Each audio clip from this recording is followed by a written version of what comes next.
वासुदेवाय। ओम नमो भगवते वासुदेवाय। ओम नमो भगवते वासुदेवाय। ओम अज्ञानातिमिरान्धस्य ज्ञानञ्जनं शलाकया चक्षुरुन्मीलितं येन तस्मै श्रीगुरुवे नमः। श्रीचैतन्यमनोभीष्टं स्थापितं येन भूतले स्वयं रूपा कदा मह्यं ददाति स्वपदान्तिकम्। वन्देऽहं श्रीगुरु श्रीयुतपदकमलं श्रीगुरून् वैष्णवांश श्रीरूपं साग्रजातं सहगरघुनाथ अन्वितं तं सजीवं साद्वैतं सावधूतं परिजनसहितं कृष्णचैतन्यदेवं श्रीराधाकृष्णपादान् सहगललिता श्रीविशाखा अन्वितांश्च। हे कृष्ण करुणा सिन्धु दीनबन्धु जगत्पते गोपेश गोपिका कान्त राधा कान्त नमस्ते। तप्त कांचन गौरांगी राधे वृंदावनेश्वरी वृषभानुसुते देवी प्रणमामि हरिप्रिये। नमः ॐ विष्णुपादाय कृष्णपृष्ठाय भूतले श्रीमति भक्ति वेदांत स्वामिन् इति नामिने। नमस्ते सरस्वती देवे गौरवाणी प्रचारिणे निर्विशेषा शून्यवादी पश्चातदेशतारिणे। जय श्री कृष्ण चैतन्य प्रभु नित्यानंद श्री अद्वैत गदाधर शिवासादि गौर भक्त वृंद। हरे कृष्णा कृष्ण कृष्ण हरे हरे हरे रामा राम राम हरे हरे।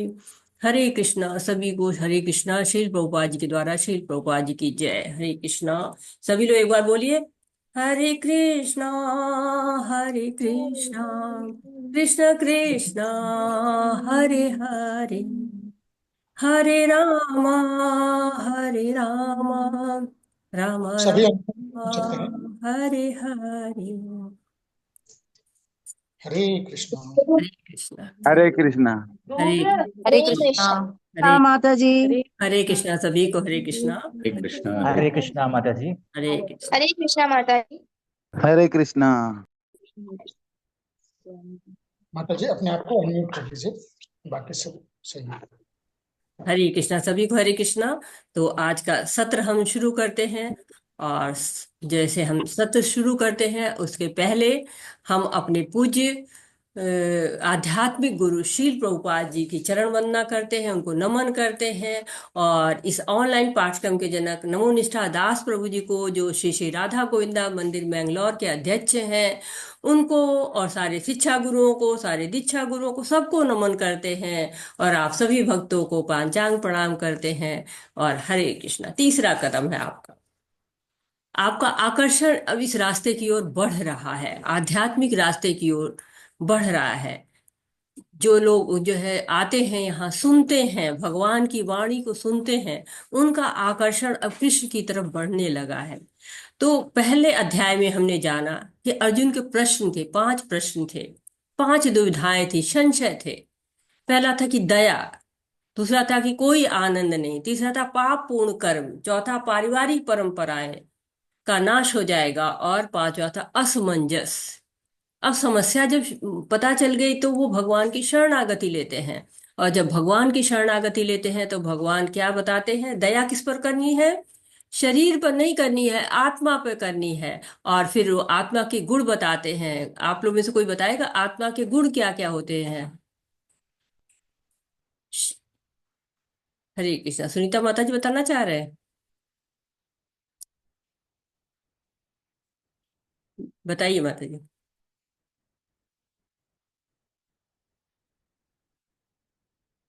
अनम्यूट का ऑप्शन दिया था माता जी, आप अनम्यूट हो जाइए, बताइए। माता जी दंडवत प्रणाम। हरे कृष्णा जी। माता जी मैं तो नहीं बता पाऊंगी मैं। अच्छा, कोई और बताना चाहेगा? हैंड रेज करें। आत्मा के क्या क्या गुण होते हैं, कल हम लोगों ने पढ़ा था ना।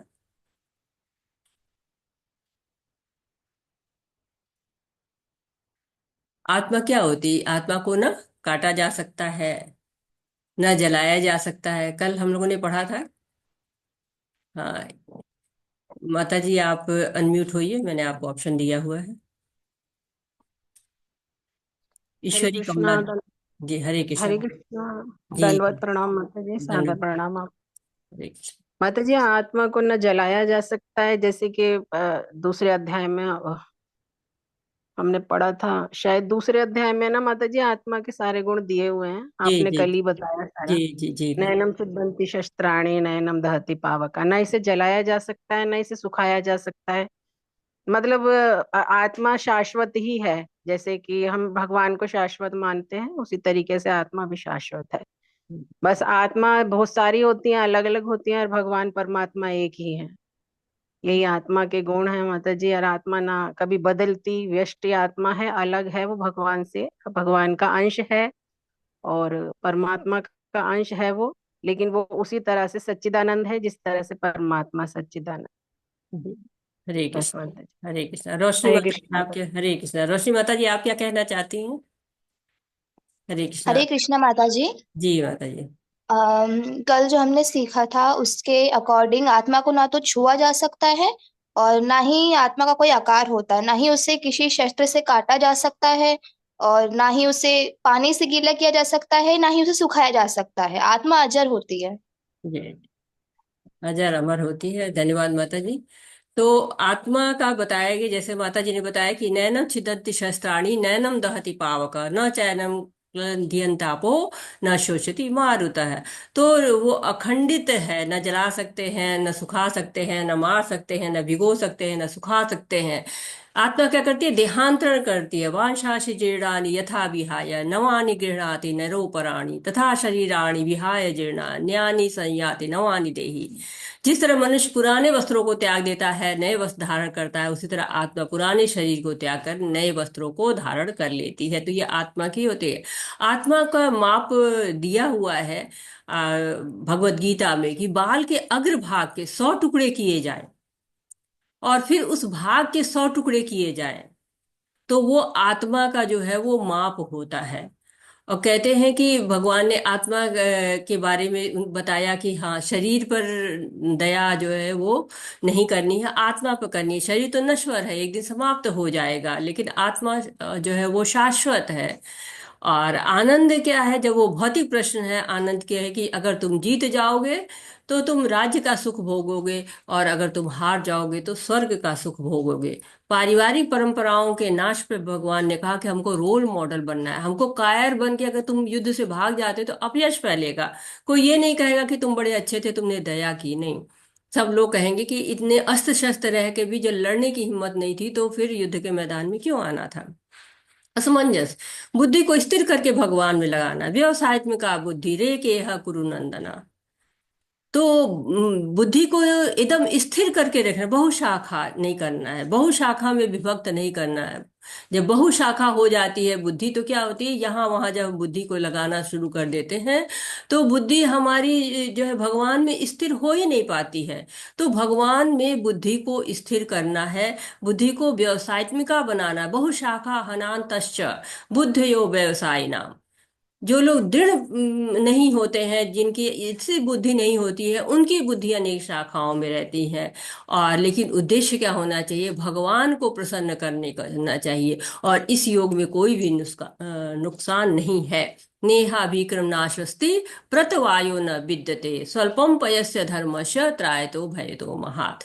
कोई भी जो है नुकसान नहीं होता, थोड़ी भी उन्नति कर लेते हैं तो महान भय से रक्षा हो जाती है। तो भगवान ने कई चीजों के बारे में बताया, इसके साथ ही बताया कि जो लोग दृढ़ में संकल्प रहते हैं उन लोगों की विशेषताओं के बारे में बताया गया। और जो है वो स्थिर प्रज्ञ उनको कहा गया कि स्थिर प्रज्ञ है। ऐसे लोग, उनके लक्षण बताए गए कि वो कैसे अपनी इंद्रियों को नियंत्रित कर लेते, अपनी इंद्रियों को स्वयं में सिकोड़ लेते, जैसे कछुआ होता है। कछुआ जब कोई मुसीबत आती है तो अपनी जो है सारी इंद्रियों को संकुचित करके खोल के भीतर घुस जाता है। शेर भी आए ना, तो शेर भी उसको कुछ नहीं बिगाड़ सकता है। उसी तरह से जो स्त्री प्रज्ञ होते हैं वो अपनी इंद्रियों को जहां इंद्रिय विषय देखते हैं वहां उसको एकदम से अंदर कर लेते हैं। फिर पतन के स्तर बताए गए कि 8 पतन के स्तर होते हैं। और पतन जो है वो अगर किसी भी स्थिति पर रोक लिया जाए, क्या ध्याय तो विषयान पुंसा संगस्तेषु पजायते संगात संजायते कामा कामात् क्रोधाभिजायते क्रोधाद् भवति सम्मोहा सम्मोहा स्मृति भ्रमम स्मृति भ्रंशादुदीनाशो बुद्धि नाशात प्रणश्यति। तो ये पतन के जो है वो 8 स्तर होते हैं कि इंद्रिय विषयों का चिंतन करिए तो क्या होता है कि फिर उसमें आसक्ति आती है, आसक्ति से काम होता है, काम से क्रोध होता है, क्रोध से मोह होता है, मोह से स्मरण शक्ति का भ्रम होता है, बुद्धि नष्ट हो जाती है और अंत में पतन हो जाता है। इसके बाद से आज का जो है वो शुरू होता है हमारा अध्याय कर्म योग के नाम से। इस अध्याय का नाम कर्म योग है। और इसको क्या कह रहे हैं कि कर्म कांड का तात्पर्य है देवी देवता की देवता पूजा की सेवा करना आत्महित इंद्रिय भोग के लिए, जबकि कर्म योग इसके बिल्कुल विपरीत है। यह लगातार प्रयास में परमेश्वर को खुश करने तथा सेवा करने के लिए।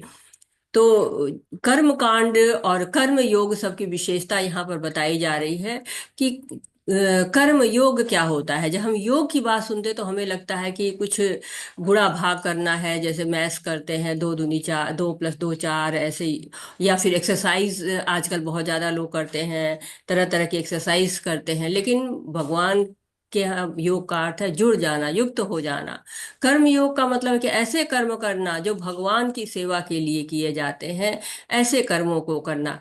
जैसे कहते हैं ना कि हम कर्म फल पर अधिकार नहीं, कर्मण्येवाधिकारस्ते माँ फलेषु कदाचन, फल पर हमारा अधिकार नहीं है। जैसे कि आम का पेड़ लगाया, आम लगे, सारे आम भगवान को दे दिए तो ये क्या हो गया, हमारा निष्काम कर्म हो गया, भगवान के लिए सारे कर्म हो गए। कुछ खाया हमने, कुछ फल को कुछ भगवान को चढ़ा दिया, ये सकाम कर्म हो गया।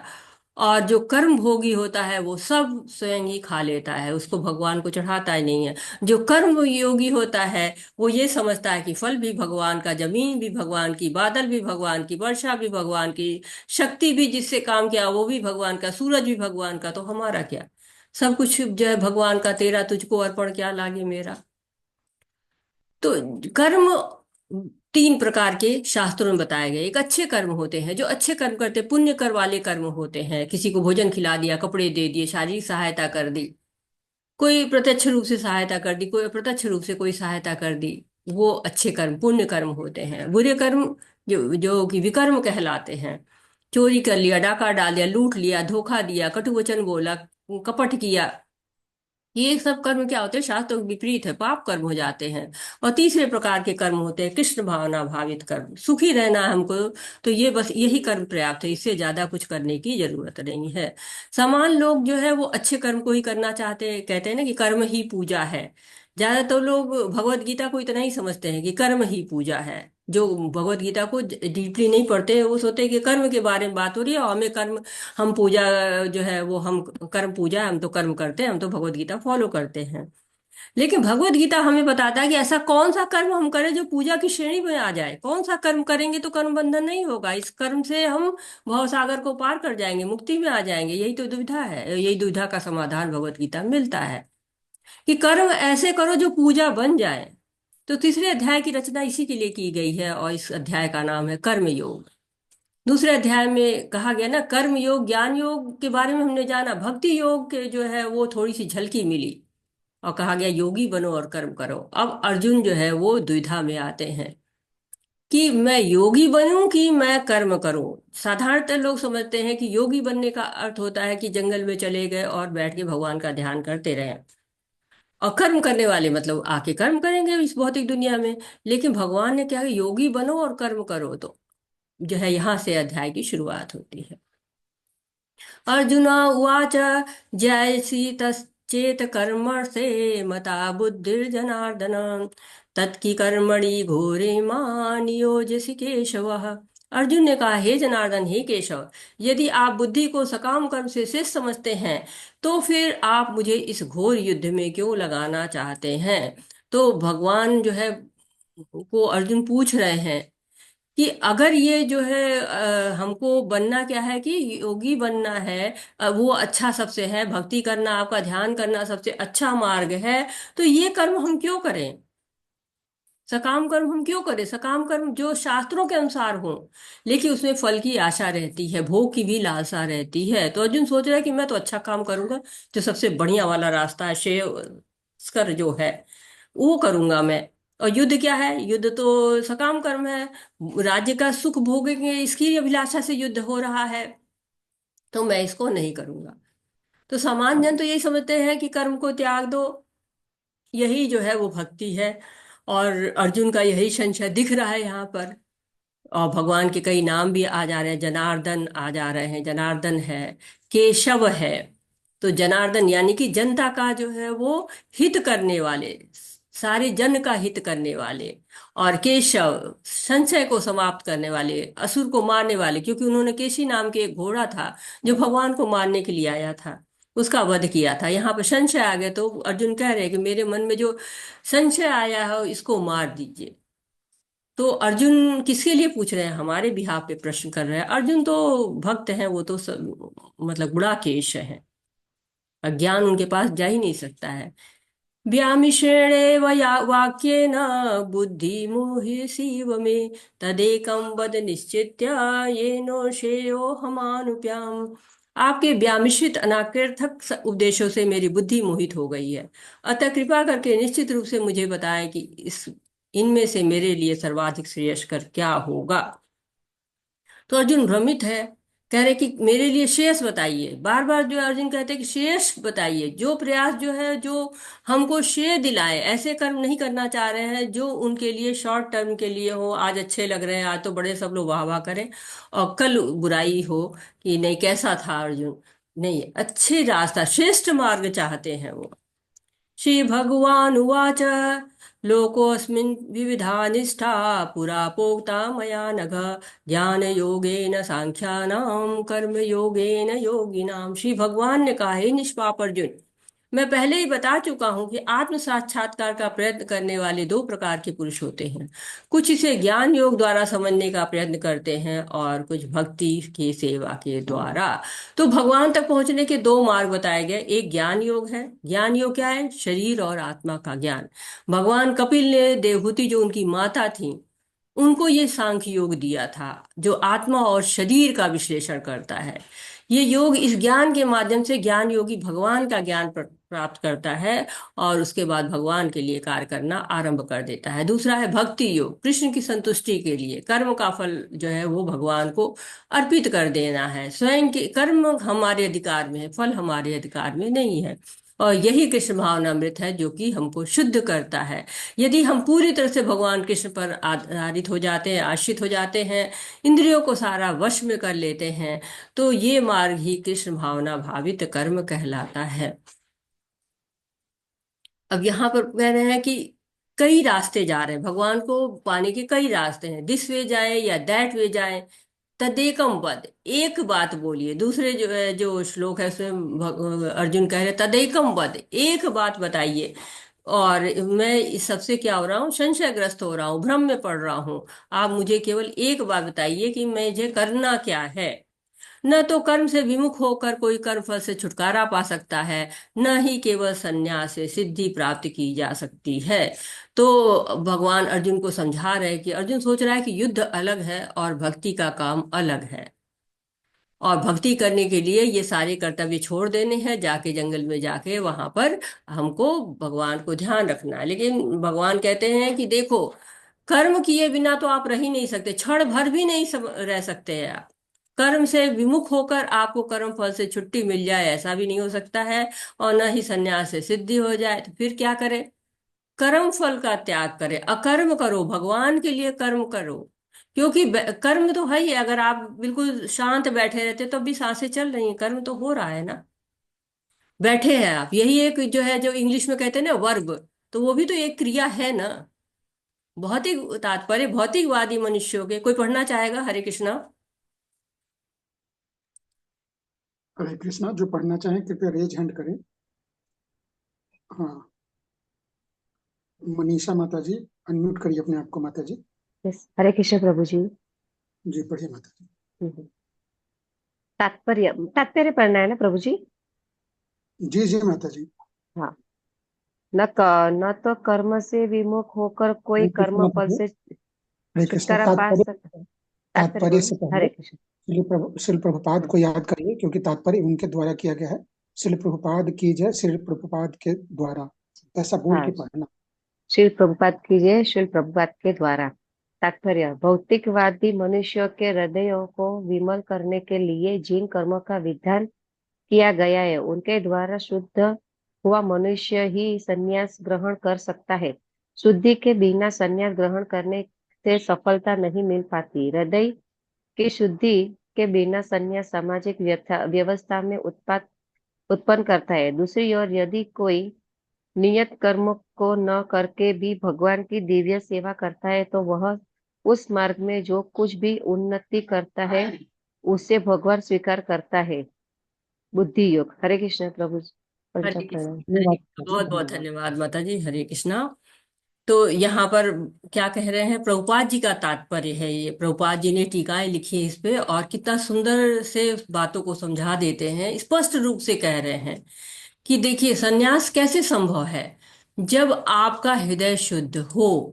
सन्यास का मार्ग में पहले आप भक्ति नहीं कर सकते, पहले अपने आप को पूरी इंद्रिय विषयों से हटाकर शुद्धता को लाके और तब जाके आप सन्यास करेंगे, नहीं तो आपको सन्यास में सफलता नहीं मिलेगी। क्यों? क्योंकि भौतिक भोग ललचाते रहेंगे जब तक उससे वैराग्य न हो जाए। ये भौतिक भोग तो इतने तगड़े हैं कि एकदम आकर्षक होते हैं। नहीं, ये भोगना है हमको, तो सारे प्रयास आपके क्या हो, व्यर्थ हो जाएंगे। अर्जुन क्षत्रिय है, उनको युद्ध करना है, और युद्ध किए बिना वो नहीं रह सकते हैं। तो पहले हमको शुद्ध होना पड़ता है। पूरी तरह शुद्धि के बाद ही, जैसे कि संन्यास ऐसे है कि जब तक आप पूरी तरह ठीक हो जाए तो दवा खाएंगे। और लेकिन जो भक्ति योग है उसमें यह है कि आप धीरे धीरे दवा खाते रहिए, आप ठीक हो जाएंगे। बीमारी आपकी समाप्त हो जाएगी, बीमारी समाप्त होने की प्रतीक्षा नहीं करनी पड़ेगी। लेकिन सन्यास के लिए पहले आपको इंद्रिय भोग को पूरी तरह समाप्त करके पूरी तरह शुद्ध हो जाने के बाद ही आप सन्यास में जा सकते हैं। भक्ति योग में आप भगवान की सेवा करते हैं, और सेवा करते करते भगवान शुद्धता आती जाती है, वैराग्य आ जाता है, इंद्रिय विषयों से आप दूर होते चले जाते हैं।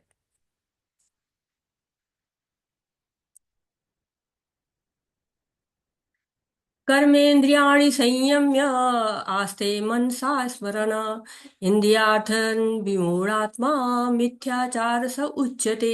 जो कर्मेंद्रियों को वश में तो करता है, किंतु जिसका मन इंद्रिय विषयों का चिंतन करता रहता है, वह निश्चित रूप से स्वयं को धोखा देता है और मिथ्याचारी कहलाता है। तो भगवान यहाँ पर बड़े कठोर शब्दों का वर्णन कर रहे हैं, मिथ्याचार कह रहे हैं। तो ये उन लोगों की बात हो रही है जो सन्यास ले लेते हैं और सारे कर्म छोड़ देते हैं कि नहीं, हम तो जाएंगे एकांत स्थान पे और वहाँ भगवान का ध्यान करेंगे। बद्रीनाथ, केदारनाथ, हिमालय पर्वत पे, नदियों पे के किनारे पे जाते हैं, वहां पे जाके ध्यान लगाते हैं जहाँ पे इंद्रिय भोग का साधन ही ना हो। परंतु मन कैसा है? मन तो इतना चंचल है ना कि सेकंडों में कहाँ से कहाँ पहुंच जाता है, कोई पासपोर्ट वीजा की जरूरत नहीं है। तो मन चंचल है। अब उस आपने रसगुल्ला खाया हुआ है, अब तुरंत ध्यान आता, ओ रसगुल्ला खाते तो कितना अच्छा लगता। अब इंद्रिय विषयों का चिंतन आ गया, मन से इच्छा गई नहीं, एकांत में है, भोग का साधन है नहीं, लेकिन इंद्रियां स्वाभाविक रूप से चल रही हैं, भोग का निरंतर चल रहा है।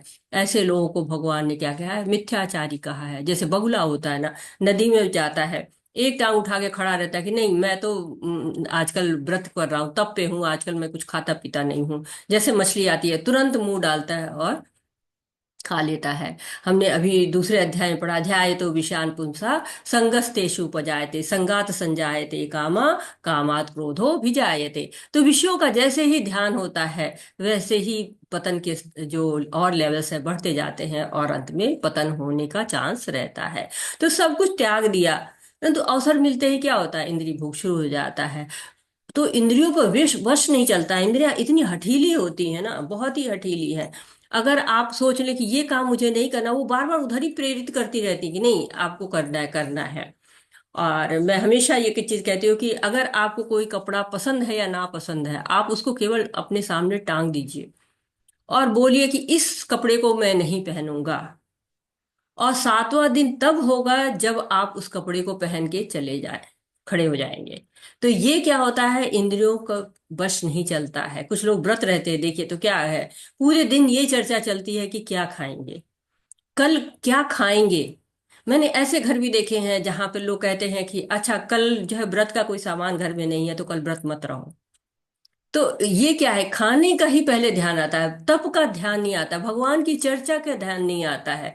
कई लोग संकल्प रहते इस महीने ये नहीं खाएंगे, इस महीने वो नहीं खाएंगे, और नवदुर्गे आ गई हैं अब हम बेड पर नहीं सोएंगे, नवदुर्गे आ गई अब ये इस तरह का भोजन नहीं करूंगा, या ऐसे कार्तिक महीना चल रहा है ये तप करेंगे, माघ महीना चल रहा है ये तप करेंगे।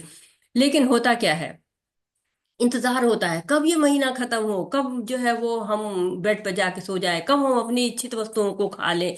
तो ये अंदर क्या है, अंदर खाना खाना ही चल रहा है। तो ये कोई तप नहीं चल रहा है, ये क्या हो जाता है, मिथ्याचार, धर्माचरण का दिखावा इसको कह रहे हैं भगवान। कि ध्यान जो है वो हमारा अगर भोग में ही है तो फिर इस तरह के तप का कोई लाभ नहीं है। ये जड़ भरत महाराज की कहानी है, ये भागवतम में आती है। बहुत ही जो है भक्त थे, अपना सारा राजपाट छोड़ देते हैं, अपने बच्चों को त्याग करके चले आते हैं जंगल में जो है वो ध्यान करने के लिए। अब जंगल में आते हैं और एकाएक नदी के किनारे जो है वो तप कर रहे थे, और उसी समय एक शिकारी एक हिरनी के पीछे दौड़ता हुआ आता है, और हिरनी डर के मारे नदी में छलांग लगा लेती है। हिरनी गर्भवती थी और वो जो है वो प्राण त्याग देती है। उसका बच्चा जो हिरण का होता है वो उनको उससे आसक्ति हो जाती है, उस बच्चे को पालने लगते हैं। अब उनका ध्यान तब से हट गया। जो राजा पूरा राजपाट छोड़ के आ गए थे, उनका तब से ध्यान हट जाता है और वो उस जो है शावक का जो है देखभाल करना शुरू कर देते हैं। हमेशा उसी के ध्यान में रहते रखते हैं, और अंत में मरते समय उनको उसी का ध्यान आता है। और अगले जन्म में फिर हिरण की जो है वो उनको फिर जन्म मिलता है। और हिरण का जन्म मिलने के बाद फिर उनको ध्यान आता है कि मैंने क्या गलती की है, कहाँ मेरी आसक्ति अटक गई। और फिर वो नदी में ही अपने को रख लेते हैं और वहीं पर शरीर त्याग देते हैं। अगला जन्म फिर मनुष्य का मिलता है, और फिर उन्होंने भक्ति की और भगवान के धाम को प्राप्त किया। तो आसक्ति हमारी जो है कब कहाँ लग जाए समझ में नहीं आता है, और लोग आसक्त हो जाते हैं। हैंड रेज है पढ़ने के लिए, डॉक्टर मधु कपूर पढ़िए।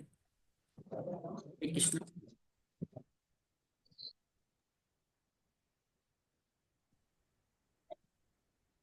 पढ़िए। हरे कृष्णा माता जी, दंडवत प्रणाम। श्री प्रभुपाद जी की जय। श्री प्रभुपाद जी द्वारा श्री विष्णु के लिए यज्ञ रूप में कर्म करना चाहिए, अन्यथा कर्म के द्वारा इस भौतिक जगत में बंधन उत्पन्न होता है। अतः हे कुंती पुत्र, की प्रसन्नता के लिए अपनी नियत कर्म करो, इस तरह तुम बंधन से मुक्त रहोगे। तात्पर्य, अतः भगवान विष्णु की प्रसन्नता के लिए कर्म करना चाहिए। इस जगत में किया जाने वाला, दीदी ये आगे मूव नहीं हो रहा है। मूव क्या करने माता जी, पूरा तो आ रहा है ना, इतना ही है। चलिए मैं पढ़ देती हूँ। हरे कृष्णा। धन्यवाद माता जी। अतः भगवान विष्णु की प्रसन्नता के लिए कर्म करना चाहिए। इस जगत में किया जाने वाला अन्य कोई कर्म बंधन का कारण होगा, क्योंकि अच्छे तथा बुरे कर्मों के फल होते हैं, और कोई भी फल कर्म करने वाले को बांध लेता है। अतः कृष्ण विष्णु को प्रसन्न करने के लिए कृष्ण भावना भावित होना होगा, और जब कोई ऐसे कर्म करता है तो वह मुक्त दशा को प्राप्त रहता है। यही महान कर्म कौशल है, और प्रारंभ में इस विधि में अत्यंत कुशल मार्गदर्शन की आवश्यकता होती है। तो यहाँ पे कह रहे हैं कि यज्ञार्थो कर्मणो अन्यत्र लोकोयम कर्म बंधन तदर्थ कर्म कौन्तेय मुक्त संग समाचर। तो ये बंधन से मुक्त करने का श्लोक है, मार्गदर्शन दे रहे हैं, जो है वो कर्म करने की विधि बता रहे हैं भगवान। कर्म करेंगे तो कर्म बंधन होगा, चाहे अच्छे कर्म करें चाहे बुरे कर्म करें। धर्म अर्थ काम और मोक्ष, ये 4 पुरुषार्थ होते हैं। तो कहते हैं कि हमको अर्थ ऐसे उपजाने चाहिए जो धर्म के अनुसार हो, और जो है कामनाएं ऐसी होनी चाहिए जो मोक्ष के अनुसार हो। कहते हैं ना, ये चार है। तो ये धर्म, अर्थ, काम और मोक्ष। तो धर्म जो है वो अर्थ ऐसे उपजाने चाहिए जो धर्म के अनुसार हो, और कामनाएं ऐसी होनी चाहिए जो मोक्ष को प्रदान करें। तो अब ऐसा होता है तो क्या होता है, हमारे कृष्ण भावना भावित कर्म हो जाते हैं, कर्म बंधन नहीं लगता है, विष्णु के लिए यज्ञ के रूप में कार्य करें। जब हम सारे कार्य विष्णु को समर्पित कर देंगे तो परिणाम क्या होगा कि हम भगवत जो है वो भगवान के लिए सारे कर्म करेंगे, बंधन में नहीं पड़ेंगे। जो पुण्य कर्म करते हैं हम, वो पुण्य के खाते में जमा होते चले जाते हैं, और उच्च लोक की प्राप्ति होती है। जैसे स्वर्ग लोक हम कहते हैं ना, स्वर्गवासी हो गए। तो स्वर्ग में तो हम उतने ही दिन रह सकते हैं ना जितने दिन हमने पुण्य कर्म किए हैं। पुण्य जहाँ क्षीण होते हैं फिर वापस आना पड़ता है। तो स्वर्ग लोक कोई स्थायी जगह नहीं होती, स्थायी निवास जो है वो प्रमाण पत्र नहीं मिलता है। बस पुण्य का लेखा जोखा होता है। पुण्य जब तक है तब तक तो वहां पे आपका वहां रह सकते हैं। जैसे होटल में पैसा दिया ना, जितने समय तक आपका पैसा जमा है तब तक ही रह सकते हैं। किराया, जैसे किराए के मकान में रहते हैं, जितने दिन किराया दिया उतने दिन रह सकते हैं, फिर निकलना पड़ता है। वैसे ही जैसे ही अवधि समाप्त हुई तो पुनरपि जन्मम पुनरपि मरणम, बार बार जीना, बार बार मरना। तो अच्छे कर्म का पुरस्कार होता है, बुरे कार्यों के लिए दंड मिलता है। हर कार्य का लेखा जोखा होता है। कर्मों का जो है सिद्धांत बहुत ही जटिल होता है। जैसे बैंक है, पोस्ट ऑफिस है, पैसा जमा करेंगे तो वहां का कोई भी कर्मचारी उस पैसे को अगर रख लेगा तो दंड का पात्र होगा। वैसे ही किसी का सामान जो है किसी का चुरा ले तो सजा मिलेगी। तो ये सब क्या होते हैं, कर्म के विधान होते हैं। कर्म जैसे किए जाते हैं वैसे ही हमको उच्च लोक या निम्न लोकों की, उच्च योनि या निम्न योनि की प्राप्ति होती है। लेकिन जो भक्ति में किया गया कार्य होता है वो भगवान के नियम के अनुसार होता है, उसमें किसी तरह का कोई भी बंधन नहीं लगता है। यज्ञों के द्वारा प्रसन्न होकर देवता भी तुम्हें प्रसन्न करेंगे, और इस तरह मनुष्यों तथा देवताओं के मध्य के सहयोग से सबों को संबद्धता प्राप्त होगी। यज्ञ से मनुष्य के खाद्य पदार्थ शुद्ध होते हैं, और शुद्ध भोजन करने से मनुष्य जीवन शुद्ध हो जाता है। जीवन शुद्ध होने से स्मृति के सूक्ष्म तंतु शुद्ध होते हैं, और स्मृति तंतुओं के शुद्ध होने पर मनुष्य मुक्ति मार्ग का चिंतन कर सकता है, और ये सब मिलकर कृष्ण भावनामृत तक पहुंचाते हैं, जो आज के समाज के लिए सर्वाधिक आवश्यक है। तो यहाँ पर भगवान कह रहे हैं कि यज्ञ को हमें अपने व्यवहार में अवश्य लाना चाहिए। क्यों? ये एक विधि ऐसी है जिससे कि जो हमारे जीवन का लक्ष्य है, भगवत धाम की प्राप्ति, वो प्राप्ति हो जाती है। कहते हैं कर्तव्य कर्म अगर हमारे होते हैं, जो वेदों में हमारे कर्तव्य कर्म लिखे हैं उसको अगर किए जाते हैं तो स्वतः ही हमारा कल्याण हो जाता है। तो चार बातें इसमें दी गई है कि यज्ञ के द्वारा देवता को प्रसन्न करना है, बदले में देवता प्रसन्न कर देंगे, और एक दूसरे को जो है वो प्रसन्न करने से क्या होता है, हमको परम सिद्धि की प्राप्ति होती है। ये यज्ञ का एक चक्र है जिसके बारे में यहाँ बात हो रही है कि यज्ञ जीवन की विभिन्न आवश्यकताओं की पूर्ति करने के लिए देवता यज्ञ संपन्न होने पर प्रसन्न होकर तुम्हारी सारी आवश्यकताओं की पूर्ति करेंगे। किंतु जो इन उपहारों को देवताओं को अर्पित किए बिना भोगता है वह चोर, निश्चित रूप से चोर है। तो भगवान बड़ी जो है वो कठोर कठोर बातें कह रहे हैं। देवतागण भगवान विष्णु द्वारा भोग सामग्री प्रदान करने के लिए अधिकृत किए गए हैं, अतः नियत यज्ञों द्वारा उन्हें अवश्य संतुष्ट करना चाहिए। वेदों में विभिन्न देवताओं के लिए भिन्न भिन्न प्रकार के यज्ञों की संस्तुति है, किंतु वे सब अंततः भगवान को ही अर्पित किए जाते हैं। किंतु जो ये नहीं समझ सकता है कि भगवान क्या है, उसके लिए देव यज्ञ का विधान है। अनुष्ठानकर्ता के भौतिक गुणों के अनुसार वेदों में विभिन्न प्रकार के यज्ञों का विधान है। विभिन्न देवताओं की पूजा भी उसी आधार पर अर्थात गुणों के अनुसार की जाती है। तो ये एक तरह से यज्ञ का चक्र बताया गया है कि इस चक्र को पूरा करने से देवतागण प्रसन्न होते हैं, और उसके बदले में वो जो है वो जीव को भी प्रसन्न करते हैं, और जब एक दूसरे को प्रसन्न कर देते हैं तो परम सिद्धि मिल जाती है। और जो इस व्यवस्था का पालन किया जाता है समाज के द्वारा, व्यक्ति के द्वारा, तो सबका लाभ होता है। जो देवतागण है वो भगवान की नियुक्ति पाए हुए अधिकारी की तरह से होते हैं। जैसे ऑफिस होता है तो उसमें अधिकारी होता है, वो सबको फिर अपने नीचे वालों को काम दे देता है, वो अपने नीचे वालों को काम दे देते हैं। वैसे ही सृष्टि को चढ़ाने के लिए भगवान भी सबकी नियुक्ति करते हैं। घर परिवार में देखिए सब कोई का अलग अलग रोल होता है। माताएं घर के अंदर का कार्य करती हैं, पिता जो है वो बाहर जाते हैं, आर्थिक उपार्जन करते हैं। तो देवता गण भी वैसे ही कुछ अधिकार पाए होते हैं, लेकिन उनके अधिकार सीमित होते हैं। वो सृष्टि चलाने में भगवान के सहयोग करते हैं। जब यज्ञ किया जाता है तो देवताओं का भाग निकलता है, और जब उससे प्रसन्न हो जाते हैं, जब होता है ना कि अगर अधिकारी को खुश करना है तो उसके चपरासी को पहले खुश करना पड़ता है ना, तभी आगे कार्य आसानी से हो जाता है। वैसे ही जब देवताओं को भाग दे दिया जाता है तो वो प्रसन्न हो जाते हैं और फिर वस्तुएं प्रदान करते हैं, और उससे जीव का जीवन बहुत आसान हो जाता है। इंद्र जो है वो देवता वर्षा कर देते, उपज अच्छी हो जाती है, अच्छी वायु चलती है, सबके ऑक्सीजन अच्छी मिल जाती है, अग्नि अच्छी जो है उपजता है, अग्नि से सब भोजन पकता है। तो ये सब देवता सब के अलग अलग डिपार्टमेंट है। जब भागवतम पढ़ते हैं हम तो उसमें सारे देवताओं का वर्णन है कि किसके द्वारा विद्या मिलती है हमको, किसके द्वारा पानी मिलता है, किसके द्वारा हमको वायु मिलती है, किसके द्वारा हमको अग्नि मिलती है। तो सबका वर्णन है, और किसके द्वारा हमारे सारे कार्य शुभ होते हैं, ये सारे देवताओं का वर्णन है वहां पर। कहते हैं परंतु हमें एक बात जरूर याद रखनी है कि सबके भोक्ता कौन है? भगवान ही भोक्ता है। अप्रत्यक्ष रूप से जो देवताओं की हम करते हैं सेवा, वो अप्रत्यक्ष रूप से भगवान विष्णु की ही सेवा होती है। कहते हैं भोक्ता राम यज्ञ तपसा सर्वलोक महेश्वरम सुहृद सर्वभूतानाम ज्ञातिन शांति रिच्छति। तो भोक्ता भगवान ही है।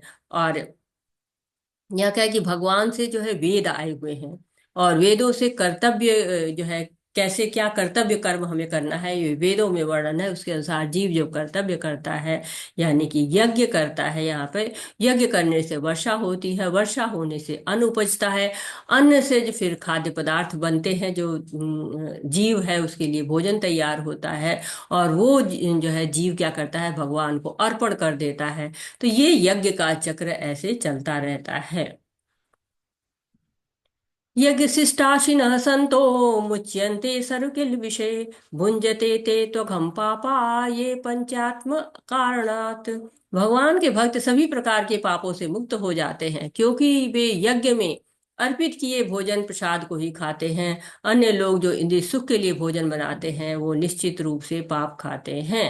तो भगवान तीसरी बार जो है वो फिर कठोर शब्द का यूज कर रहे हैं। पहले चोर कहा, मिथ्याचारी कहा, फिर चोर कहा, फिर पाप खाते हैं। कुल मिला के क्या है कि हमें भगवान बता रहे हैं कि जो भी आप खाइए पीजिए भगवान को अर्पित करके खाइए, नहीं तो क्या है ये जो है सारे आपके ऊपर ये सारी चीजें आती हैं। तो भगवान का भोग लगाइए, भगवान का भोग खाइए, और उसे और भी कई लाभ होते हैं। जब भगवान के भोग आप खाते हैं तो आप कभी भी कोई गलत चीज नहीं खाएंगे, हमेशा शुद्ध सात्विक भोजन, ताजा भोजन, शुद्ध भोजन, और शुद्ध तरीके से बनाया हुआ भोजन करेंगे। और फिर आपका भोजन क्या हो जाएगा, प्रसाद हो जाता है। जब भगवान को भोग लग जाता है तो प्रसाद बन जाता है, प्रसाद हम खा के तृप्त हो जाता है, मन तृप्त होता है, हृदय तृप्त होता है, जो है पेट तृप्त होता है, वाणी तृप्त होती है, ये जीवा तृप्त होती है। तो सब चीजें, और जब सब चीज तृप्त होते हैं तो अच्छी अच्छी बातें भी आती हैं। हरे कृष्णा। हरे कृष्णा। कई हैंड रेज है। ईश्वरी माता जी पढ़िए आप, मैं अनम्यूट कर रही हूँ आपको, पढ़िए। हरे कृष्णा। श्रील प्रभुपाद की जय। तात्पर्य श्रील प्रभुपाद के द्वारा सारे प्राणी अन्न पर आश्रित हैं जो वर्षा से उत्पन्न होता है। वर्षा यज्ञ संपन्न करने के लिए से होती है और यज्ञ नियत कर्मों से उत्पन्न होता है। तात्पर्य परमेश्वर जो यज्ञ पुरुष अथवा समस्त यज्ञों के भोक्ता कहलाते हैं, सभी देवताओं के स्वामी हैं। और जिस प्रकार शरीर के अंग पूरे शरीर की सेवा करते हैं, उसी तरह सारे देवता उनकी सेवा करते हैं। इंद्र, चंद्र तथा वरुण जैसे देवता भगवान द्वारा नियुक्ति अधिकारी हैं, जो सांसारिक कार्यों की देखरेख करते हैं। सारे वेद इन देवताओं को प्रसन्न करने के लिए यज्ञों का निर्देश करते हैं, जिससे वे अन्न उत्पादन के लिए प्रचुर वायु, प्रकाश तथा जल प्रदान करें। जब कृष्ण की पूजा की जाती है तो उनके अंग स्वरूप देवताओं की भी स्वतः पूजा हो जाती है। अतः देवताओं की अलग से पूजा करने की आवश्यकता नहीं होती। इसी हेतु कृष्ण भावना भावित भगवत भक्त सर्वप्रथम कृष्ण को भोजन अर्पित करते हैं और तब खाते हैं। यह ऐसी विधि है जिससे शरीर का आध्यात्मिक पोषण होता है। हरे कृष्णा माता जी। थैंक यू माता जी। हरे कृष्णा। बहुत बहुत धन्यवाद माता जी, बहुत सुंदर पढ़ा आपने। तो यहाँ पर क्या बता रहे हैं कि सारे प्राणी जो है वो अन्न पर आश्रित है। जो अभी हम लोगों ने देखा था, एक यज्ञ चक्र को देखा था, उस यज्ञ चक्र की ही यहाँ पर बात हो रही थी। ये हमें बता रहा है श्लोक की भोजन तो एक ही है। जब भगवान को अर्पित कर दिया जाता है तो वो महाप्रसाद बन जाता है। परीक्षित महाराज सुखदेव गोस्वामी से कहते हैं, महाप्रसादो गोविंद नाम स्वल्प पूर्ण इतम राजन। थोड़ा सा ही प्रसाद अगर गोविंद के नाम का मिल जाए तो पुण्य मिलता है। जो लोग प्रसाद अर्पित नहीं करते हैं उनके लिए कहा गया था ना पिछले उसमें श्लोक में कि वो पाप खाता है। तो हमें न तो वेजिटेरियन बनना है न नॉन वेजिटेरियन बनना है, हमें कृष्णटेरियन बनना है। ऐसा भोजन करना है जो कृष्ण को अर्पित करके हुआ है। तो ये इसके बारे में अभी हम भोजन वगैरह के बारे में आगे बढ़ेंगे तो 16-17 अध्याय में और भी ज्यादा हम इसको पढ़ेंगे। और इस्कॉन में फूड फॉर लाइफ प्रोग्राम चलता रहता है। वो उसमें पहले 5 मिनट का कीर्तन होता है, छोटी सी भगवान की लीला बताई जाती है और फिर प्रसाद खिलाया जाता है। तो कहते संडे लव फीस्ट। तो जब शुरू हुआ था तो प्रभुपाद जी ने इसको जब शुरू किया था तो पहले संडे फीस्ट रखा गया।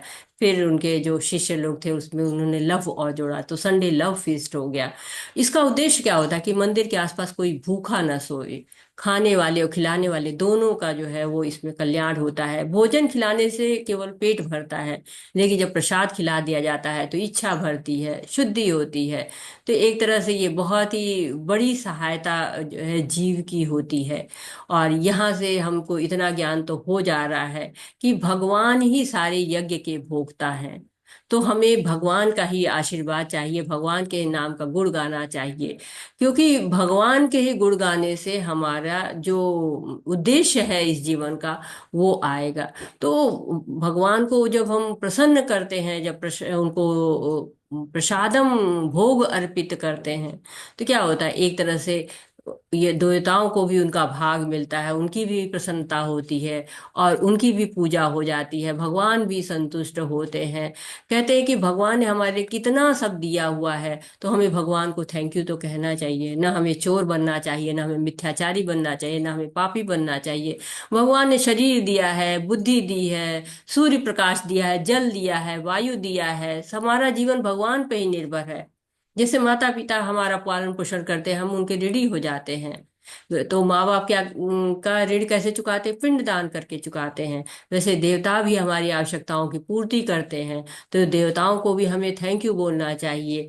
और कहते हैं कि इस जो यज्ञ है वो हम नियत कर्म करके हम संपन्न कर सकते हैं। कृष्ण भावना भावित कर्म जो हम करते हैं, भगवान को भोजन अर्पित करते हैं तब खाते हैं, तो उससे क्या होता है, हमारा आध्यात्मिक पोषण होता है। क्योंकि पोषण कई तरीके का है, शारीरिक पोषण है और जो हम केवल बनाते हैं भोजन और खा लेते हैं तो ये शारीरिक पोषण है।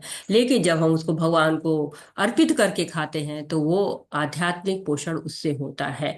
और हमें भगवान के नाम का ही सुमिरन करके हमें भगवत धाम मिल सकता है, हमारे जीवन का उद्देश्य पूरा हो सकता है। लेकिन एक बात और भी है कि कैसे करें हम भगवान का गुणगान। तो हर युग का युग धर्म होता है। सतयुग था तो कहा गया सतो ध्यायते विष्णु। सतयुग में विष्णु का ध्यान करना चाहिए। सतयुग में लोग की आयु बहुत अधिक थी, कहते हैं कि 1 लाख वर्ष की उनकी आयु थी। और कलयुग देखिए ना, कलयुग आते आते 100 साल भी जीना मुश्किल हो गया है। आयु कम होती चली जा रही है। कलयुग जैसे जैसे आगे बढ़ेगा आयु और कम होती जाएगी। त्रेते यजते मथई। त्रेता युग में क्या करते, बड़े बड़े यज्ञ करते थे, बहुत सारा धन लगता था, उसमें समय खर्च होता था। लेकिन आजकल क्या है, कलयुग में न योग ब्राह्मण रह गए हैं, न मंत्र जो है शुद्ध उच्चारण करने वाला कोई रह गया है। पहले 14-14, 20-20 वर्ष तक लगातार जो है वो यज्ञ चलता था। भागीरथ ने कितने सालों तक तपस्या की थी। ब्रह्मा जी ने कितने सालों तक तपस्या की थी, लेकिन आज तक क्या है ना, जो है वो कोई भी इतने लंबे लंबे तप नहीं कर, यज्ञ नहीं कर सकता है। द्वापरे परिचार्यम, द्वापर युग में भव्य मंदिर बनते थे, बड़े बड़े अर्च विग्रह बनने लगे, उनकी सेवा होने लगी। परंतु कलयुग में ये सब भी संभव नहीं रह गया है। धीरे धीरे और भी आगे जब बढ़ेंगे तो ये भी संभव नहीं हो पाएगा। अभी तो फिर भी अर्च विग्रह हैं, उनकी सेवा हो रही है। कलऊ तद हरि कीर्तनम, कलयुग में हरि कीर्तन लाभदायक होगा, जिसका फल जो है सतयुग में उतना ही फल ध्यान करने से जितना मिलता था, उतना कलयुग में हरि कीर्तन से मिल जाएगा। त्रेता में यज्ञ करने से जो मिलता था लाभ, द्वापर में अर्च विग्रह की सेवा से जो लाभ मिलता था, वो कलयुग में हरि कीर्तन से मिल जाएगा। जब हम भागवतम पढ़ते हैं तो उसमें 11वें अध्याय में लिखा है कि कलयुग में जो है वो क्या होगा कि बुद्धिमान जो लोग होंगे, मेघशा बुद्धि जिनकी होगी, वो भगवान के नाम का जप करेंगे। तो संकीर्तन यज्ञ है। द्वापर युग के अंत में नारद मुनि ने ब्रह्मा से पूछा था कि कली के प्रभाव से कैसे मुक्त होंगे, और तब उन्होंने बताया था कि नाम जो है करेंगे, जब भगवान का नाम जो है गुणगान करेंगे। और उसी उपाय को लेके 500 वर्ष पहले चैतन्य महाप्रभु संकीर्तन लेके आए थे, संकीर्तन यज्ञ। हरे कृष्णा कृष्ण कृष्णा हरे हरे, हरे रामा राम रामा हरे हरे। इतरि शोषण राम नाम, कली कलमश नाश नाम, न तत्पर तर उपाय सर्व वेदेषु तृप्यते। तो जो है कहा है कि कोई भी जो है दूसरा उपाय नहीं है, ये 16 अक्षरों का जो नाम है यही पार लगाने वाला है। तो बुद्धिमान लोग हरि नाम संकीर्तन यज्ञ करते हैं। ब्रह्म नारदी पुराण में कहा गया है, हरे नाम केवलम, केवल भगवान का नाम ही है जिसको जो है वो लेकर हम उद्धार कर सकते हैं। केवल हरि का नाम ही है।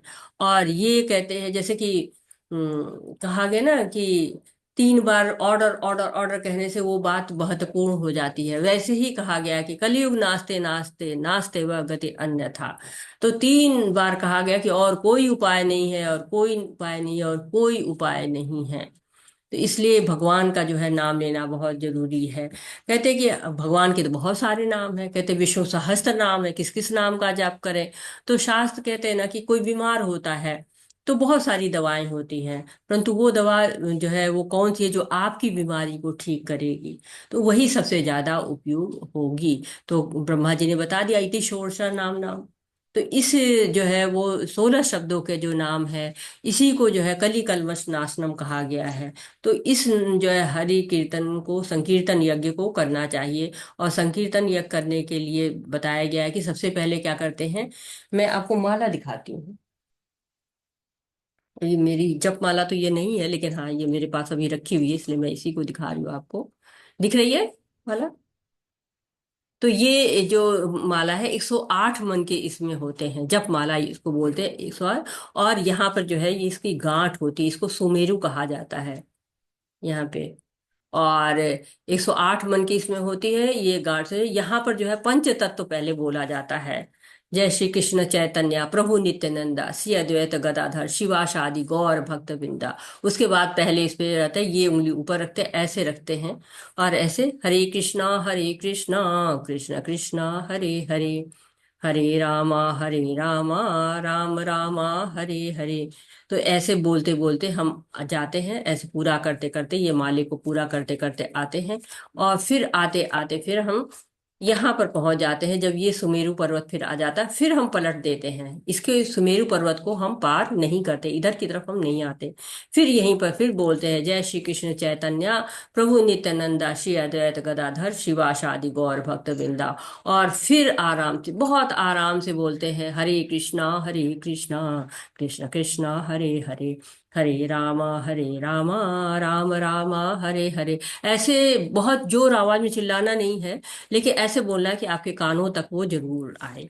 तो तुलसी की जी की माला कहा गई कि सबसे अच्छी माला होती है। और पंच तत्व हम जो है प्रणाम मंत्र जो है हम बोलते हैं, या ये लिखा हुआ है। और फिर ये 108 बार बोलते हैं। भगवत गीता में क्या है, यज्ञा नाम जप यश्मि। अभी भगवत गीता में जब हम 10वां अध्याय पढ़ेंगे तो वहां पर बताया गया है कि जो यज्ञ में जो जप यज्ञ है इसको जो है करने से ही हमको मतलब बताया कि वो मैं हूँ। तो उस जो है वो यज्ञ को जरूर सबको करना चाहिए। इसकी शुरुआत जो है वो पहले भागवतम में लिखा हुआ है, लेकिन इसको बृहत स्तर पर फैलाने का काम चैतन्य महाप्रभु जी ने किया।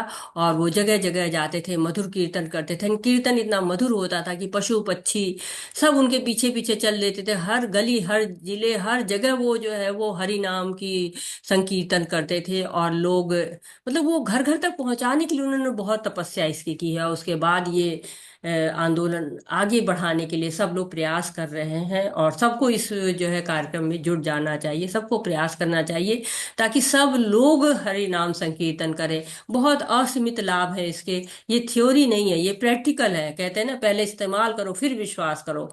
तो नुकसान कोई नहीं है। घर में नहीं माला है तो उंगली पे कर सकते हैं। माला आप यहाँ से मंगा भी सकते हैं, आपको लिंक मिल जाएगा, ऑनलाइन आपके घर तक पहुंच जाएगा।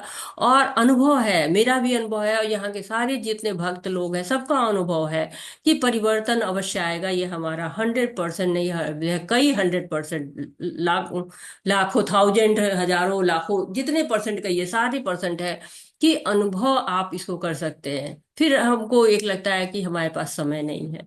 हमारे पास जिस चीज का हमें इच्छा होती है हम समय निकाल लेते हैं। जब हम दृढ़ निश्चय करते हैं तो समय भी मिल जाता है। भौतिक जीवन सुधारने के लिए हमको कितना प्रयास करते हैं, हम लगातार पूरा जीवन व्यतीत कर देते हैं भौतिक जीवन के प्रयास के लिए। तो हमें आध्यात्मिक जीवन में प्रयास के लिए कुछ समय तो निकालना चाहिए, कुछ समय निकालना चाहिए। कहते हैं ना कि जीवन को संतुलित ढंग से चलना, और धीरे धीरे जब आप प्रयास करते हैं तो आपके हर कार्य भक्तिमय हो जाते हैं, और आपको अलग से किसी प्रयास की आवश्यकता नहीं होती है।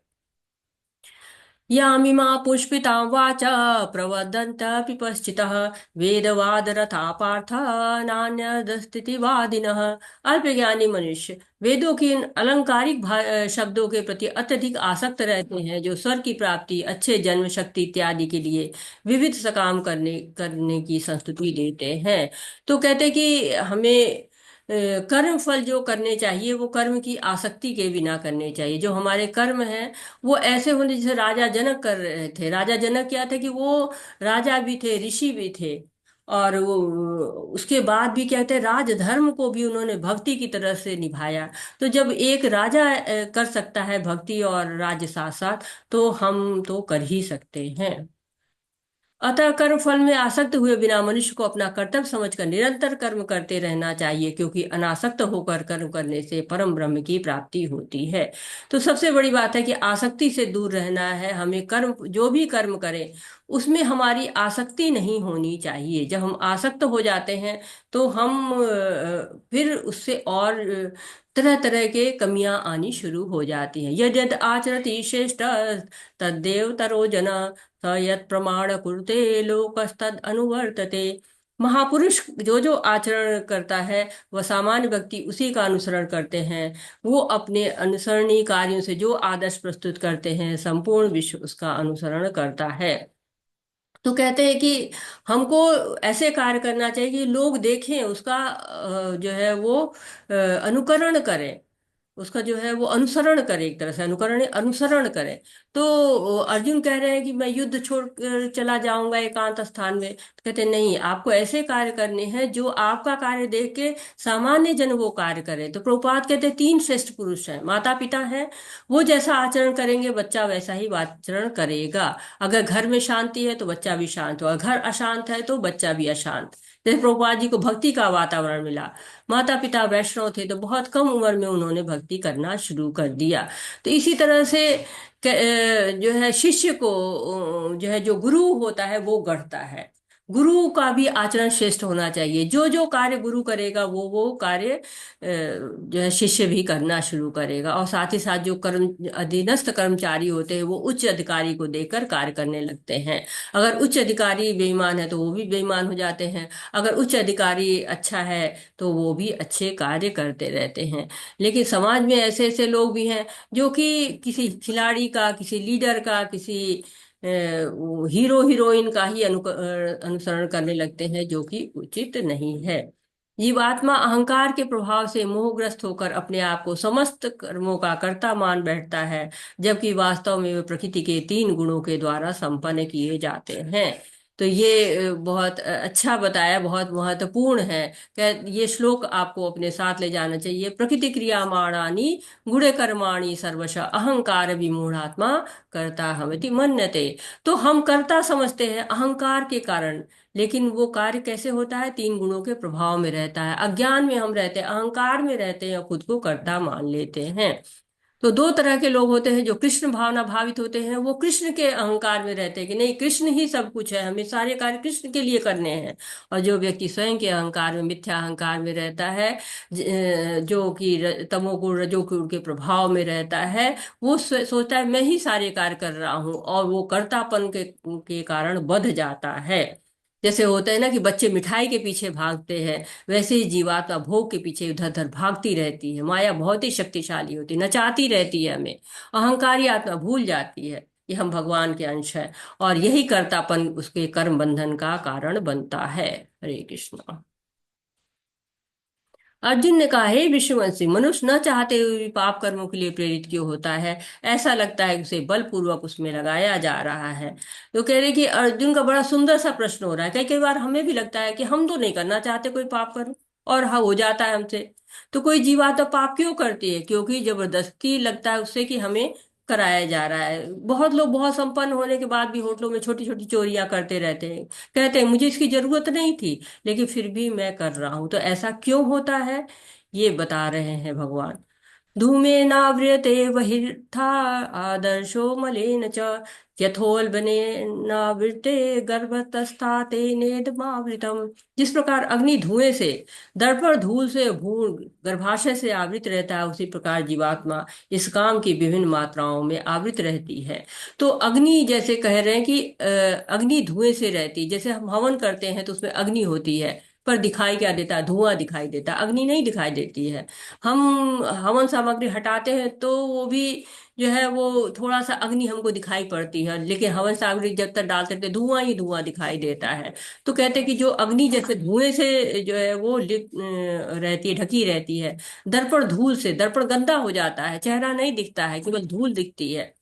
तो उस तरह से एक वो भी जो है वो एक आवरण है। और भ्रूण गर्भाशय से, जो कि बहुत ही अंदर होता है, दिखाई नहीं पड़ता है, जीवात्मा जो है कामनाओं से ढकी रहती है। बहुत समय तक जब भोग कर लेती है तब उसको अपना वास्तविक जीवन याद आता है। तो भगवान कह रहे हैं कि ये जो वासनाएं हैं, बुरी इच्छाएं हैं, यही पाप का कारण है। जो हमने पढ़ा था, पतन के 8 स्तर के बारे में पढ़ा था। तो इसी तरह से कह रहे हैं कि जो हमारे संस्कारों का हमारे ऊपर गहरा प्रभाव पड़ता है, और उसके ये 3 स्तर है। अग्नि से जल्दी आपको लौ दिखाई देगी, दर्पण फिर उससे ज्यादा समय लेगा साफ होने में। गर्भाशय में बिल्कुल ही ढका रहता है जीव। चेतो दर्पण मार्जना कहा है जो है वो चैतन्य महाप्रभु जी ने, कि जो है अपने जो आपका चित्त है इसको बिल्कुल साफ करो, दर्पण को चमकाओ। क्योंकि हमारे अंदर बहुत सारे जो है मिथ्या अहंकार की बहुत कड़ी परत है। जैसे बर्तन पर ज्यादा चिकनाई लग जाती है, बहुत रगड़ना पड़ता है तब बर्तन चमकता है, वैसे काम की परत को रगड़ रगड़ के हटाइए। कैसे रगड़ेंगे? हरि नाम से। हरि नाम के अलावा कोई और रास्ता शुद्धता का नहीं है। इंद्रियाणि मनोबुद्धिर्स्यासि अधिष्ठान मुच्यते एते विमोरयत्यश ज्ञानम आवृत देहिनम। इंद्रिया, मन तथा बुद्धि इस काम के निवास स्थान है। इनके द्वारा यह जीवात्मा के वास्तविक ज्ञान को ढककर उसे मोहित कर लेता है। भगवान कृष्ण उन स्थानों का संकेत कर रहे हैं जिससे शत्रु को जीतने वाला यह जान ले कि शत्रु कहाँ पर है। मन समस्त इंद्रियों के कार्यकलापों का केंद्र बिंदु है। अतः जब हम इंद्रिय विषयों के संबंध में सुनते हैं तो मन इंद्रिय तृप्ति के समस्त भावों का आगार बन जाता है। इस तरह मन तथा इंद्रियां काम की शरण स्थली बन जाते हैं। इसके बाद बुद्धि ऐसी कामपूर्ण रुचियों की राजधानी बन जाती है। बुद्धि आत्मा के निकट पड़ोसन है। काम में बुद्धि से आत्मा प्रभावित होती है, जिससे उसमें अहंकार उत्पन्न होता है। वह पदार्थ से तथा इस प्रकार मन तथा इंद्रियों से अपना तादात्म्य कर लेता है। आत्मा के भौतिक इंद्रियों से भोग करने की लत पड़ जाती है, और जिससे वह वास्तविक सुख मान लेता है। तो काम का आरंभ मन और बुद्धि से होता है। हमारी सारी इंद्रियों को ढक लेता है। क्योंकि कहते हैं कि काम की शुरुआत होती है जब इंद्रियां कुछ गलत देख लेती हैं, सुन ले लेती हैं, स्वाद ले लेती हैं, स्पर्श ले लेती हैं, सूंघ लेती हैं, बस उसी के बारे में सोचती हैं और मन अनियंत्रित हो जाता है। तो मन कैसे इंद्रिय विषयों को देखकर अनियंत्रित होता है, इसका थोड़ा सा यहाँ पे वर्णन है। ये कठोपनिषद का एक बहुत सुंदर सा चित्र है। ये 5 हमारी इंद्रियां हैं।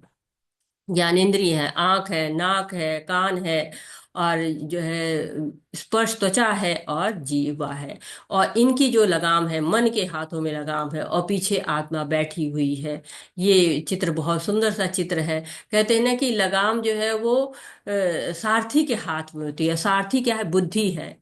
मन है लगाम। तो मन दूषित हो गया तो उसका प्रभाव हमारी बुद्धि पर पड़ जाता है। गलत बुद्धि के कारण हम शारीरिक स्तर पर सोचने को विवश होते हैं, और जब शारीरिक प्रश्न स्तर पर हम सोचते हैं तो हमारी जो है सारी क्रियाएं शारीरिक स्तर पे होती हैं, जबकि हम हैं क्या? हम का जो है वो आत्मा है। हमें आत्मा के स्तर पर सोचना चाहिए। तो ये हमारे स्तर है। दैहिक स्तर पे हम सबसे पहले रहते हैं। जब बच्चा पैदा होता है दैहिक स्तर पर केवल खाना खाना खाना। फिर जो है धीरे धीरे जब हमारी चेतना और बढ़ती है, इंद्रिय स्तर पे आ जाते हैं, इंद्रियों के लिए ही सारे कार्य करने लगते हैं। और फिर मानसिक स्तर है। जब मन के स्तर पर हमारी चेतना जो है वो और ऊंची उठती है तो मन के स्तर पे आ जाते हैं। हमारी बोझ जो बुद्धि है वो फिर बौद्धिक स्तर या प्रज्ञात्मक स्तर पे हो जाते हैं कि ज्ञान सही है या नहीं है। भेद बतलाता है वो। बुद्धि क्या करती है? भेद बताती है कि हम गलत कर रहे हैं कि सही कर रहे हैं। और आध्यात्मिक स्तर आत्मा का स्तर है। बुद्धि सही होती है तो आत्मा के स्तर पर हम कार्य करते हैं। तो जो हमारी चेतना होती है उसी के स्तर पर हम समस्याओं का समाधान करते हैं। तो जो पहले जो 3 स्तर हैं उन पर तो समस्याओं का समाधान हो ही नहीं सकता है। जब हम बौद्धिक स्तर पे आ जाते हैं तब हमारी समस्याओं का समाधान होता है। क्योंकि शरीर में कामनाएं रहती हैं हमारे, और इंद्रियां खिड़की है जहां से झांक कर वो सक्रिय हो जाती हैं। मन पर दस्तक आती है और मन कार्य करने लगता है। तो मन के ऊपर बुद्धि होती है, बुद्धि के ऊपर आत्मा होती है, और आत्मा के भी ऊपर हमारे परमात्मा होता है। इसलिए हे भरतवंशियों में श्रेष्ठ अर्जुन, प्रारंभ में ही इंद्रियों को वश में करके इस पाप के महान प्रतीक काम का दमन करो, और ज्ञान तथा आत्म साक्षात्कार के इस विनाशकर्ता का वध करो। तो ये जो इंद्रियां हैं ये काम भावनाओं से बधी रहती हैं। इनसे एक ही तरीका है काम को नष्ट करने का कि इंद्रियों को ही वश में कर लो। जब इंद्रियां वश में हो जाती हैं तो मनुष्य निष्काम कर्म करता है और भवसागर को पार हो जाता है। तो यहाँ पर ज्ञान और विज्ञान दोनों की बात हो रही है कि ज्ञान है कि हम शरीर नहीं है, आत्मा है, और विज्ञान क्या है कि आत्मा की संवैधानिक स्थिति है कि उसका भगवान से संबंध है। आत्मा जो है परमात्मा से संबंध है। इस प्रकार हे महाबाहु अर्जुन, अपने आप को भौतिक इंद्रियों, मन तथा बुद्धि से परे जानकर और मन को सावधान आध्यात्मिक बुद्धि में स्थिर कर कर आध्यात्मिक शक्ति द्वारा इस काम रूपी दुर्जय शत्रु को जीतो। तो आत्मा जो है हमेशा आनंद में रहना चाहती है, कुछ न कुछ उसके लिए प्रयास करती रहती है। परंतु जब इंद्रियों को, बुद्धि को, मन को, सबको भगवान में लगा देते हैं तो हमें दृढ़ता आ जाती है। और कठोपनिषद में कहा गया कि इंद्रिय विषयों से जो है वो इंद्रियां श्रेष्ठ हैं, क्योंकि इंद्रिय विषय इंद्रियों को आकर्षित कर लेते हैं। जो नहीं, मैं उल्टा बोल गई, इंद्रिय विषयों से इंद्रिय विषय जो है इंद्रिय से श्रेष्ठ है, क्योंकि वो इंद्रियों को आकर्षित कर लेते हैं। और इंद्रियों से श्रेष्ठ मन होता है।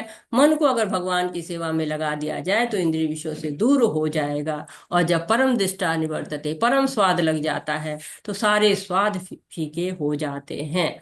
तो एक तरह से ये अब प्रभुपाद जी का वचन हमारे पास आ रहा है जो हमें निचोड़ देते हैं पूरे इस जो है वो अध्याय का। भगवत गीता का यह तृतीय अध्याय निष्कर्षतः मनुष्यों को निर्देश देता है कि वह निर्विशेष शून्यवाद को चरम लक्ष्य न मानकर अपने आप को भगवान का शाश्वत सेवक समझते हुए कृष्ण भावना में प्रवृत्त हो। भौतिक जीवन में मनुष्य काम तथा प्रकृति पर प्रभुत्व पाने की इच्छा से प्रभावित होता है। प्रभुत्व तथा इंद्रिय तृप्तियों की इच्छाएं बद्ध जीव की परम शत्रु हैं, किंतु कृष्ण भावनामृत की शक्ति से मनुष्य इंद्रिय, मन तथा बुद्धि पर नियंत्रण रख सकता है। इसके लिए मनुष्य को सहसा अपने नियत कर्मों को बंद करने की आवश्यकता नहीं है, अपितु धीरे धीरे कृष्ण भावनामृत विकसित करके भौतिक इंद्रियों तथा मन से प्रभावित हुए बिना अपने शुद्ध स्वरूप के प्रति लक्षित स्थिर बुद्धि से दिव्य स्थिति को प्राप्त किया जा सकता है। यही इस अध्याय का सारांश है। सांसारिक जीवन की अपरिपक्व अवस्था में दार्शनिक चिंतन तथा यौगिक आसनों के अभ्यास से इंद्रियों को वश में करने के कृत्रिम प्रयासों से आध्यात्मिक जीवन में प्राप्त करने में सफलता नहीं मिलेगी। उसे श्रेष्ठ बुद्धि द्वारा कृष्ण भावनामृत में प्रशिक्षित होना चाहिए। तो एक ही रास्ता है हमको कि इंद्रियों को शून्य नहीं करना है, कर्म करना है, परंतु भगवान की सेवा के लिए इंद्रियों को सही जगह पे लगाना है। और जब हम सही जगह पे इंद्रियों को लगाएंगे, बुद्धि का सही उपयोग करेंगे, तो हमारे निर्णय भी सही होंगे। और इंद्रियों को वश में हम नहीं कर सकते क्योंकि इंद्रियां बहुत हठी होती हैं। इनको भगवान की सेवा में ही लगाकर हम भगवान की प्राप्ति कर सकते हैं। तो वाछाकल्पतरुभ्यश्च कृपा सिंधुभ्य एव च पतितानां पावनेभ्यो वैष्णवेभ्यो नमो नमः। अनंत कोटि वैष्णव वृंद की जय। शिला प्रभुपाद की जय। भगवत गीता की जय। सभी भक्तों की जय। हरे कृष्णा कृष्ण कृष्ण हरे हरे, हरे राम राम राम हरे हरे। हरे कृष्णा सभी को, हरे कृष्णा। कोटि कोटि धन्यवाद माता जी, कोटि कोटि धन्यवाद, बहुत सुंदर। तो मैं दीपक प्रभु जी से निवेदन करूंगा, प्रभु जी अगर समय है